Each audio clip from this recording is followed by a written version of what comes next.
जय Hind. Western Chalukyas of बादामी के बारे में बातचीत हमने इससे पिछले सेशन में ख़त्म कर दी थी। आज के सेशन में सबसे पहले हम बात करेंगे administration and social life under Chalukyas के बारे में। चालुक्यास के अंडर एडमिनिस्ट्रेशन और सोशल लाइफ की कहानी क्या रही, उस सब के बारे में आज हम पढ़ेंगे, बातचीत करेंगे। दूसरा, हम बात करेंगे ईस्टर्न चालुक्यास ऑफ वेंगी के बारे में। वेंगी के अंदर ये जो ईस्टर्न चालुक्यास की डायनेस्टी देखने को मिली, इस ईस्टर्न चालुक्यास की डायनेस्टी की कहानी क्या रही, उसके बारे में भी आज हम पढ़ेंगे, बातचीत करेंगे। और फाइनली हम बात करेंगे चालुक्यास ऑफ लता के बारे में। इन सभी चीज़ों के बारे में आज हम पढ़ेंगे, बातचीत करेंगे। देखो, शुरू करते हैं। सबसे पहले हम बात करेंगे administration and social life under Chalukyas के बारे में। ये जो चालुक्यन एडमिनिस्ट्रेशन देखने को मिलता था, ये हाईली सेंट्रलाइज्ड हुआ करता था। उस दौर में जो पल्लव्स का एडमिनिस्ट्रेशन देखने को मिलता था, जो चोलास का एडमिनिस्ट्रेशन देखने को मिलता था, उससे कंपेयर करके अगर देखें तो ये जो चालुक्यन एडमिनिस्ट्रेशन हुआ करता था, ये हाईली सेंट्रलाइज्ड हुआ करता था। इनफैक्ट विलेज ऑटोनॉमी नाम की चीज़ बिल्कुल भी देखने को नहीं मिलती थी इस चालुक्यन एडमिनिस्ट्रेशन में। तो एक इम्पॉर्टेंट चीज़ है, ये जो चालुक्यास का एडमिनिस्ट्रेशन हुआ करता था, ये हाईली सेंट्रलाइज्ड हुआ करता था। इस चालुक्यन एडमिनिस्ट्रेशन के अंदर विलेज ऑटोनॉमी बिल्कुल भी देखने को नहीं मिलती थी। ये जो चालुक्यास हुआ करते थे, इनके पास में अपनी छोटी सी स्टैंडिंग आर्मी हुआ करती थी। आर्मी बेहद छोटी सी हुआ करती थी, लेकिन ये जो चालुक्यास हैं, ये बड़ी ही सिग्निफिकेंट मैरीटाइम पावर हुआ करते थे। ये बड़ी ही इंपॉर्टेंट नेवल पावर हुआ करते थे। पुलकेशन सेकंड के पास में लगभग 100 नेवी शिप्स देखने को मिलते थे। और ये क्या दिखाता है? ये दिखाता है कि ये जो चालुक्यास हैं, ये बड़ी ही सिग्निफिकेंट मैरीटाइम पावर हुआ करते थे। इससे पिछले सेशन में हमने पढ़ा था कि ये जो बादामी के चालुक्यास हुआ करते थे, ये ब्राह्मणिकल हिंदूज हुआ करते थे। बादामी के चालुक्यास ब्राह्मणिकल हिंदूज हुआ करते थे, but they were also tolerant towards other religions. ये जो बादामी के चालुक्यास हैं, ये जाने जाते हैं अपनी टेम्पल बिल्डिंग एक्टिविटीज़ के लिए।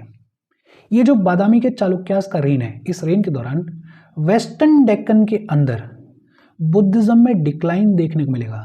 बुद्धिज्म में डिक्लाइन देखने को मिलेगा, लेकिन जैनिज्म जो है वो स्टडीली ग्रो करेगा। इनफैक्ट पुलकेशन सेकंड के जो कोर्ट पोएट हुआ करते थे रवि कीर्ति, वो रवि कीर्ति एक जैन स्कॉलर हुआ करते थे। और ये क्या दिखाता है? ये दिखाता है कि जैनिज्म जो है वो स्टडीली ग्रो करेगा, वो स्टडीली प्रोग्रेस करेगा। इजी और सिंपल सी बात। एक तो ये जो चालुक्यन एडमिनिस्ट्रेशन हुआ करता था, ये चालुक्यन एडमिनिस्ट्रेशन हाईली सेंट्रलाइज्ड हुआ करता था। ये जो चालुक्यास हुआ करते थे, इनके पास में अपनी छोटी सी स्टैंडिंग आर्मी हुआ करती थी, बट ये बड़ी सिग्निफिकेंट मैरीटाइम पावर हुआ करते थे। ये जो बादामी के चालुक्यास थे, ये ब्राह्मणिकल हिंदूज हुआ करते थे, but they were also tolerant towards other religions. ये जो बादामी के चालुक्यास हुआ करते थे, ये जाने जाते हैं अपनी टेम्पल बिल्डिंग एक्टिविटीज़ के लिए। वेस्टर्न डेक्कन रीजन में इन बादामी के चालुक्यास के रेन के दौरान बुद्धिज्म में डिक्लाइन देखने को मिलेगा, लेकिन जैनिज्म जो है वो स्टडीली ग्रो करेगा। इनफैक्ट पुलकेशन सेकंड के कोर्ट पोएट रवि कीर्ति जो हैं, वो एक जैन स्कॉलर हुआ करते थे। ये जो चालुक्यन पीरियड है, ये चालुक्यन पीरियड जाना जाता है for the growth of art and architecture in the Deccan. Deccan वाले रीजन में आर्ट एंड आर्किटेक्चर की ग्रोथ के लिए जाना जाता है ये चालुक्यन पीरियड। इसी पीरियड के दौरान अजंता और एलोरा के अंदर ज़्यादातर जो पेंटिंग्स देखने को मिलती हैं, ज़्यादातर जो स्कल्पचर्स देखने को मिलते हैं, उनको कंप्लीट किया गया। तो बड़ा ही सिग्निफिकेंट कामकाज किया गया इस चालुक्यन पीरियड के दौरान। इतना सिग्निफिकेंट कामकाज किया गया कि ये जो चालुक्यन पीरियड है, इस पीरियड के दौरान जो आर्किटेक्चर देखने को मिलता है, उस स्टाइल ऑफ आर्किटेक्चर को क्या बुलाया जाता है? उस स्टाइल ऑफ आर्किटेक्चर को चालुक्यन आर्किटेक्चर बुलाया जाता है। और अभी हम बात कर रहे थे, ये जो बादामी के चालुक्यास हैं, इन्होंने बड़ा सिग्निफिकेंट कामकाज किया इन टेम्पल बिल्डिंग। और टेम्पल बिल्डिंग में इन्होंने एक नया स्टाइल डेवलप किया, जिसको बुलाया जाता है डेक्कन स्टाइल या फिर वेसर स्टाइल बुलाया जाता है। डेक्कन या फिर Vesar style of temple building. और ये जो डेक्कन स्टाइल है, या फिर ये कहें ये जो Vesara style of temple building है, ये अपने कल्मिनेशन पे पहुंचेगा under the Rashtrakutas and under the Hoysalas. Rashtrakutas और होयसाल्स के बारे में आगे चलते हम पढ़ेंगे, बातचीत करेंगे। लेकिन इंपॉर्टेंट क्या है, ये जो चालुक्यास हैं ये जाने जाते थे अपनी टेम्पल बिल्डिंग एक्टिविटीज के लिए, और ज्यादातर टेम्पल्स इन्होंने कर्नाटका वाले रीजन में बनाए। कर्नाटका में आयोल वाले रीजन में, बदामी वाले रीजन में, पटदाकल वाले रीजन में और महाकूट वाले रीजन में ज्यादातर चालुक्यन टेम्पल बिल्डिंग एक्टिविटीज देखने को मिलती हैं। ये जो चालुक्यास की टेम्पल बिल्डिंग एक्टिविटीज हैं इनको मोटा मोटा 3 फेजेस में डिवाइड करके देखा जाता है।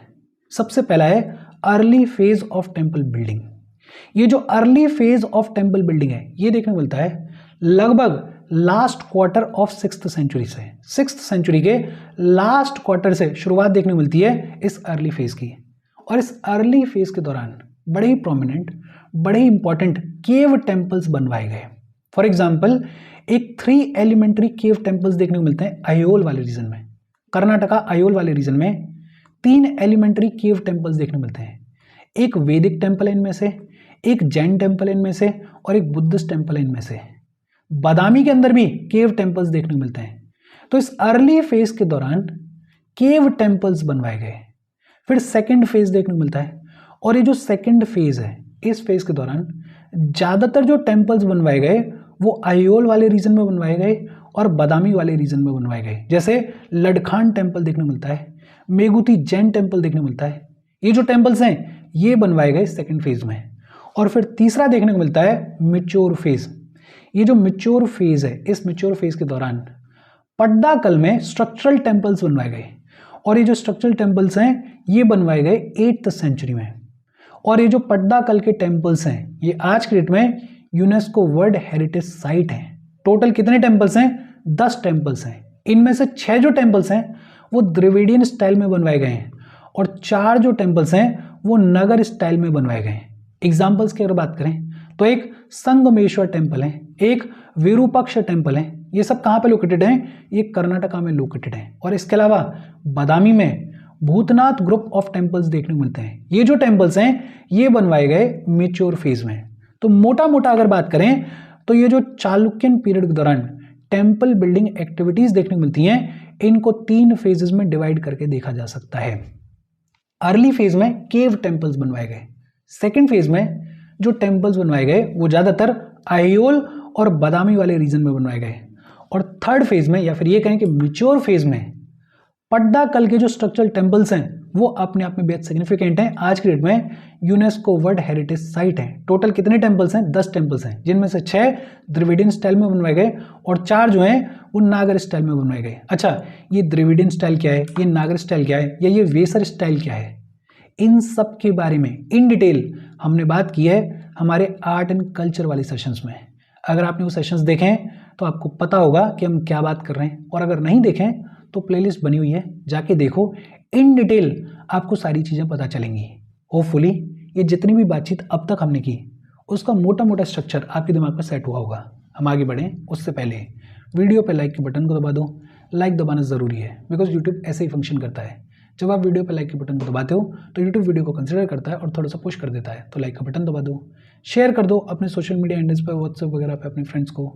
जो भी लोग इसमें इंटरेस्टेड हैं, इससे रिलेटेड पढ़ाई कर रहे हैं, उनको शेयर कर दो। अगर चैनल को सब्सक्राइब नहीं किया है तो फॉर श्योर चैनल को सब्सक्राइब कर लो। और अगर आप केपेबल हेल्प करना चाहते हो तो आप हमें हेल्प कर सकते हो by clicking on the join button, या फिर आप कंट्रीब्यूट भी कर सकते हो QR कोड को स्कैन करके। अच्छा, चालुक्यास के अंडर एडमिनिस्ट्रेशन और सोशल लाइफ की कहानी क्या रही है वो तो हमें मोटा मोटा समझ में आई। अब बात आती है ईस्टर्न चालुक्यास ऑफ वेंगी के बारे में। इससे पिछले सेशन में हमने देखा था कि ये जो चालुक्यास हैं इनकी 3 ब्रांचेस देखने को मिलती हैं।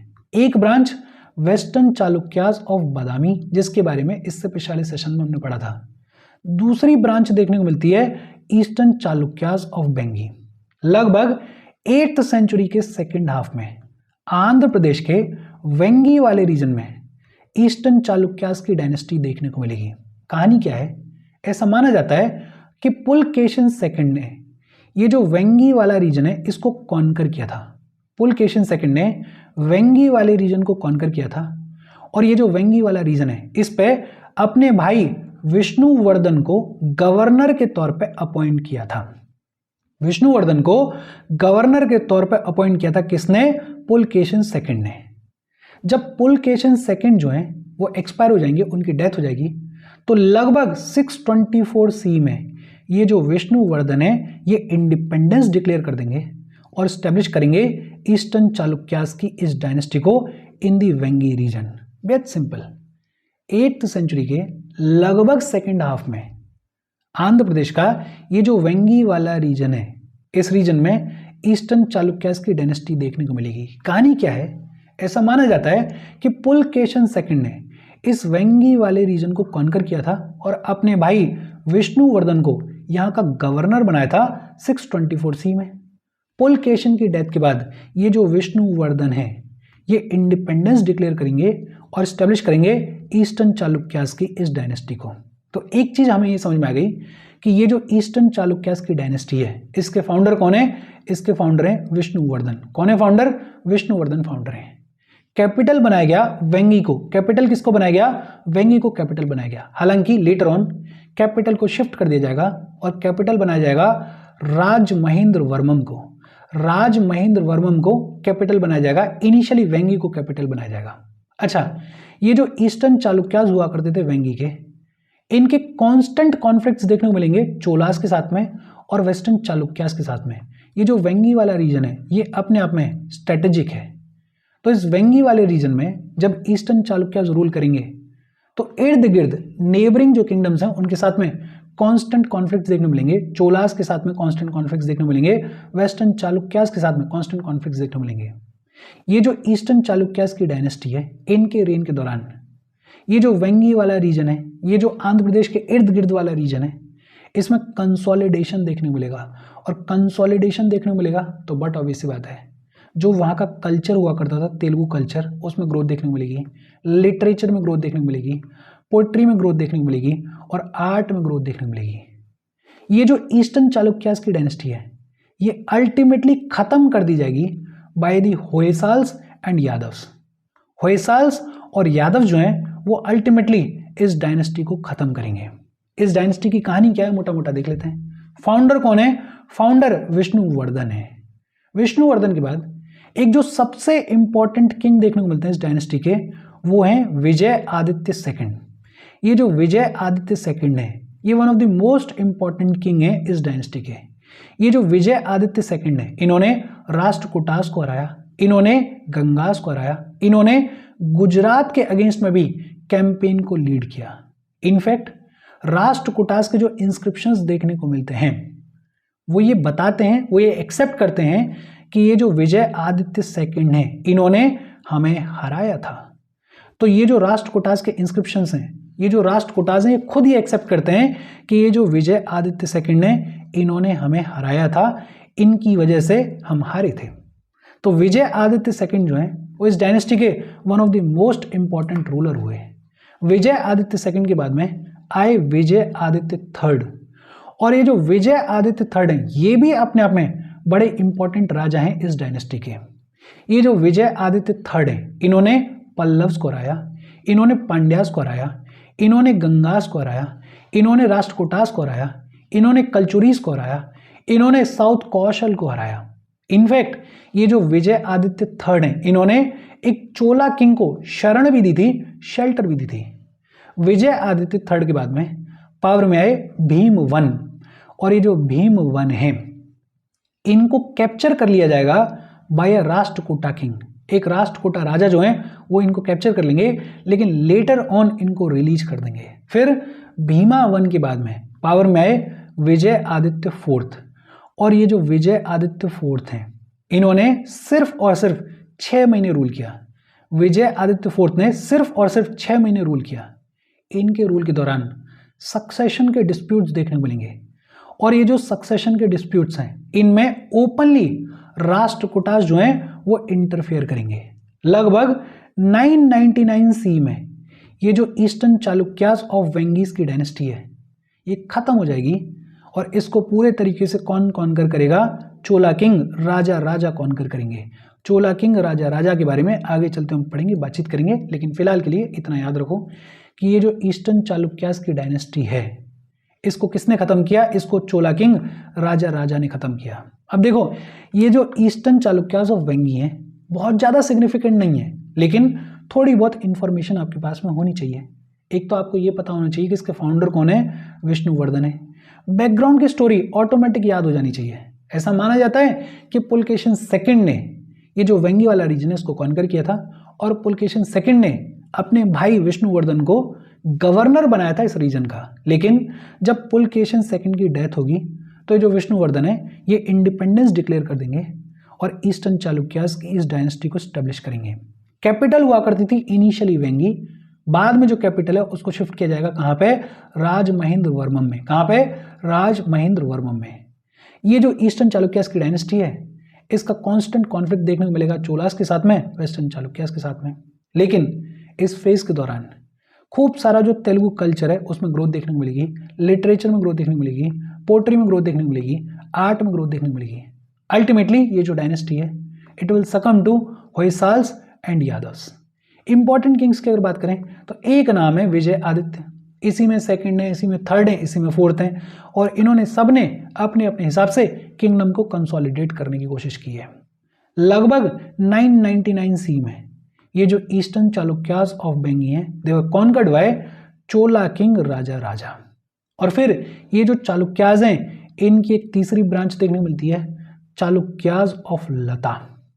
ये जो चालुक्यास ऑफ लता हैं ये ओरिजिनली वेस्टर्न चालुक्यास के फ्यूडिटरीज हुआ करते थे, वेस्टर्न चालुक्यास के फ्यूडल लॉर्ड्स हुआ करते थे। लेकिन जैसे जैसे ये जो वेस्टर्न चालुक्यास हैं कमज़ोर होंगे वैसे वैसे ये जो चालुक्यास ऑफ लता हैं इनको अपॉर्चुनिटी मिलेगी, और फाइनली लगभग 10th 11th सेंचुरी में ये जो लता के चालुक्यास हैं ये अपना इंडिपेंडेंस डिक्लेयर कर देंगे। और ये जो लता के चालुक्यास हैं ये गुजरात के लता वाले रीजन पे रूल करने की शुरुआत करेंगे। लेकिन ये जो लता के चालुक्यास हैं इनको अल्टीमेटली चालुक्यास ऑफ गुजरात जो सोलंकीज हुआ करते थे वो इनको अल्टीमेटली हराएंगे। अगर बात करें इस डायनेस्टी के किंग्स के बारे में तो एक निम्बार्क हुए। निम्बार्क के बारे में बहुत ज़्यादा जानकारी हमारे पास में है नहीं। निम्बार्क के अलावा एक बरप्पा हुए। ये जो बरप्पा हैं ये इस डायनेस्टी के शायद सबसे पहले प्रोमिनेंट रूलर हुए। सबसे पहले इंपॉर्टेंट रूलर इस डायनेस्टी में कौन देखने को मिलते हैं, बरप्पा देखने को मिलते हैं। ये जो बरप्पा हैं ये पहले जनरल के तौर पे काम करते थे in the western Chalukyan king Tailapa second's army. Tailapa second की आर्मी में जनरल के तौर पे काम करते थे वरप्पा। और वरप्पा जो हैं इनको तलीपा ने ही लता का गवर्नर बनाया था। ये जो बरप्पा हैं ये पहले प्रोमिनेंट राजा हुए इस डायनेस्टी के, इजी सी बात है। अच्छा, हेमचंद्र ने एक काव्य लिखा देवश्रेय काव्य। ये जो देवश्रेय काव्य है इसमें बताया गया है कि मूलराज के बेटे चामुंडा राज, मूलराज के बेटे चामुंडा राज, उन्होंने ये जो बरप्पा हैं इन बरप्पा के रीजन को इन्वेड किया था और बरप्पा को मार दिया था। निम्बार्क इनके बारे में बहुत ज़्यादा जानकारी है नहीं। दूसरे बरप्पा हैं, बरप्पा जो हैं वो इस डायनेस्टी के पहले प्रोमिनेंट राजा हुए। मारा किसने, इनको मारा चामुंडा राजा ने। चामुंडा राजा जो कि बेटे हुआ करते थे मूलराज के, इन्होंने मारा। जानकारी कहाँ से मिलती है, हेमचंद्र के काव्य देवश्रेय काव्य से जानकारी मिलती है। इनके बाद गोगी राजा पावर में आए। गोगी राजा जो हैं वो बेटे हुआ करते थे बरप्पा के, और ऐसा कहा जाता है कि गोगी राजा ने एक बार फिर से ये जो लता फैमिली के फॉर्चून्स हैं इनको रिवाइव किया, एक बार फिर से जो प्रेस्टीज है उसको वापस लेकर आए। इनके बाद पावर में आए कीर्ति राजा। एक 940 शाका कॉपर प्लेट इंस्क्रिप्शन देखने को मिलता है। शाका एरा का कॉपर प्लेट इंस्क्रिप्शन देखने को मिलता है। और ये जो इंस्क्रिप्शन है ये कहाँ पर डिस्कवर किया गया है, ये सूरत में डिस्कवर किया गया है। और ये जो कॉपर प्लेट इंस्क्रिप्शन है कीर्ति राजा का, ये बात करता है एंसेस्टर्स के बारे में। जैसे गोगी राजा के बारे में बात करता है, बरप्पा के बारे में बात करता है, निम्बार्क के बारे में बात करता है। कीर्ति राजा के बाद पावर में आए वत्स राजा। और ये जो वत्स राजा हैं, ये लाइन गलत लिखी हुई है, ये जो वत्स राजा हैं इन वत्स राजा ने भगवान सोमनाथ के लिए अम्ब्रेला बनवाया था। भगवान सोमनाथ के लिए अम्ब्रेला बनवाया था वत्स राजा ने। और वत्स राजा ने कैंटीन्स की भी शुरुआत की थी। वत्स राजा के बाद में पावर में आए त्रिलोचन पाल। ये जो त्रिलोचन पाल हैं इनके रेंज से बिलोंग करती हुई 2 कॉपर प्लेट इंस्क्रिप्शंस देखने को मिलती हैं। और ये जो 2 कॉपर प्लेट इंस्क्रिप्शंस देखने को मिलती हैं इनके ऊपर त्रिलोचन पाल को क्या बुलाया गया है, महामंडलेश्वर बुलाया गया है। क्या बुलाया गया है, महामंडलेश्वर बुलाया गया है। और ये जो कॉपर प्लेट इंस्क्रिप्शंस देखने को मिलते हैं, ये बात करते हैं about the mythological origin of Chalukyas. Chalukyas के माइथोलॉजिकल ओरिजिन के बारे में बात की गई है इन कॉपर प्लेट इंस्क्रिप्शंस के ऊपर। लगभग 1000 सी में एक इंस्क्रिप्शन और देखने को मिलता है, और ये जो 1050 सी का इंस्क्रिप्शन है ये बताता है कि ये जो त्रिलोचन पाल हुआ करते थे, इन्होंने ब्राह्मण के लिए, एक तारा आदित्य नाम के ब्राह्मण हुए, उनके लिए पूरा का पूरा गांव जो है वो डोनेशन में दिया था। लगभग 1074 सी में ये जो डायनेस्टी है ये खत्म हो जाएगी, और इसको खत्म कौन करेंगे? इसको खत्म करेंगे सोलंकीज। ये जो चालुक्यास ऑफ लता हैं ये भी बहुत ज़्यादा सिग्निफिकेंट नहीं है, लेकिन मोटा मोटा इतना याद रखो कि ये जो लता के चालुक्यास हुआ करते थे ये ओरिजिनली वेस्टर्न चालुक्यास के फ्यूडिटरीज हुआ करते थे। लेकिन जब वेस्टर्न चालुक्यास कमज़ोर होंगे तो ये जो चालुक्यास हैं लता के, ये इंडिपेंडेंस डिक्लेयर कर देंगे और लता वाले रीजन को रूल करने की शुरुआत करेंगे। इस डायनेस्टी में एक प्रोमिनेंट राजा हुए हैं बरप्पा, इनका नाम याद रख लो, और दूसरा नाम याद रख लो त्रिलोचन पाल का। बाकी बेसिक तौर पर चीज़ों को याद रखना है। जो ज़्यादा इंपॉर्टेंट है वो है बादामी के चालुक्यास, उनके बारे में ढंग से पढ़ना। यहाँ तक कोई डाउट हो कमेंट करके पूछ लेना। Thank you very much.